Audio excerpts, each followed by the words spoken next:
Pemerintah Kota Palembang terus mengupayakan peningkatan pelaksanaan kota tanpa kumuh atau kotaku untuk mengatasi kawasan kumuh yang ada di Kota Palembang. Wakil Wali Kota Palembang Fitrianti Agustinda mengatakan, program kotaku saat ini masih berjalan dengan sudah ada beberapa kawasan dari 18 kecamatan di 107 kelurahan yang ada di Kota Palembang sudah mendapatkan bantuan. Dengan meninjau langsung lokasi pembangunan kotaku di kawasan Kelurahan 34 Ulu ini, Vinda berharap di tahun 2021 ini program Kotaku dan NUS bisa berjalan dan membantu masyarakat untuk memperbaiki infrastruktur yang ada dan bisa dimanfaatkan untuk memperbaiki perekonomian masyarakat, terutama di masa sulit seperti pandemi yang sedang melanda. Ya, tadi kita sudah menyusuri sedikit dan kita sudah mendapat informasi bahwa program Kotaku masih tetap berjalan ya.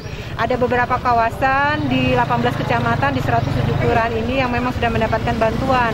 Mudah-mudahan bantuan ini betul-betul segera terrealisasi sehingga di tahun ini pelaksanaan program Kotaku dan NUS juga sudah berjalan dan sudah bisa membantu masyarakat untuk memperbaiki infrastruktur yang ada.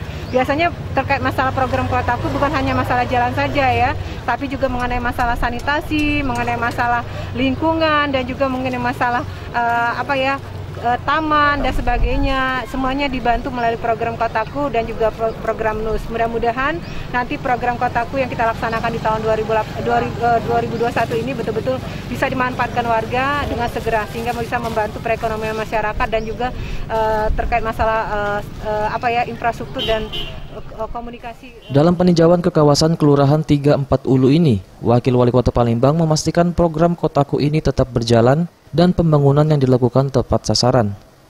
Eza PM, Sriwijaya TV.